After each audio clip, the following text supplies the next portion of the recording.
the U.S. Capitol Police. I'd like to thank my friend, Ranking Member Morelli, for his collaboration on this important legislation. Under current law, officers are forced to retire at age 57 unless they receive a waiver from the Capitol Police Board. With a waiver, officers may continue working until their age 60. Our nonpartisan legislation extends the waiver timeline. Under the bill, the Capitol Police Board will have the authority to grant waivers to sworn officers until they reach 65. It's critical that we quickly pass this statutory change. Right now, nearly 60 sworn officers are working with a waiver. Without this change, they'll be forced to retire in the next few years. That's the equivalent of more than 2 recruitment classes for the U.S. Capitol Police. As many of us know, there's already a staffing shortage with the force, but it will only get far worse if we fail to act. Let me also make clear there's past precedent to do exactly what this bill does.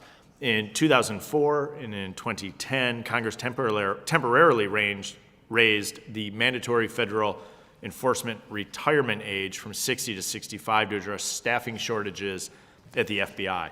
It's also important to emphasize that this legislation gives the Capitol Police Board discretion when deciding who's still fit for the job. The men and women of the U.S. Capitol Police are some of the best in the nation, and we have an opportunity to continue that tradition. These officers should not be forced into retirement if they can still do their job, especially given the manpower shortages and the force coupled with record threats against lawmakers.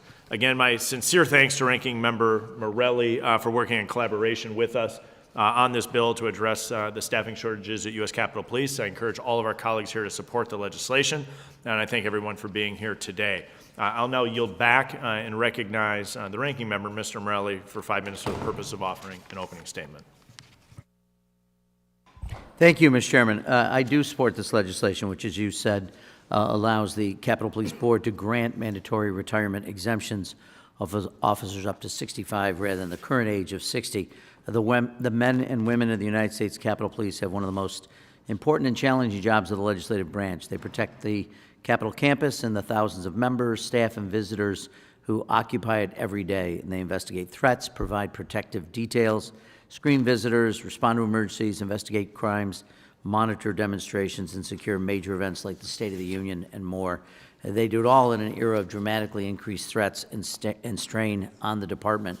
And we have discussed at length in the committee the department's staffing and workforce capacity challenges. And I want to commend Chief Sullivan and former Chief Manger for their diligent work to rebuild the force. I'm pleased that the department now has more than 2,300 sworn officers, and it is meaningful progress from the staffing crisis the department faced after January 6 riots. But there is still much more work to do. The large cohort of officers who joined the department after September 11th, shockingly, are now reaching retirement age. Hard to imagine, but the department cannot afford to lose a substantial number of experienced, fully capable officers solely because they reach an arbitrary age threshold.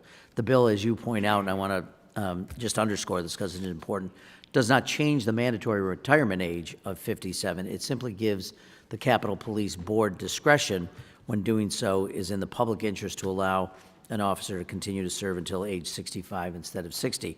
Nothing in the bill lessens the board's responsibility to ensure any officer granted an exemption remains fully fit for duty and capable of meeting the physical and operational demands of the job. So this is a prudent, targeted step to preserve experience, maintain staffing, help ensure the department has the workforce it needs. And for these reasons, I strongly recommend my colleagues support the bill. Thank you. I yield back. Gentleman yields back. I now call up H.R. 8364 to amend Title V, United States Code, to authorize the increase of the retirement age in the U.S. Capitol Police. The clerk will please report the bill. H.R. 8364. Without objection, the first reading of the bill is dispensed with. Also without objection, the bill should be considered as read and open to amendment at any point. Do any members seek recognition for amendment or debate? There being no further amendment or debate, the question now occurs on H.R. 8364, reported favorably to the House. All those in favor signify by saying aye.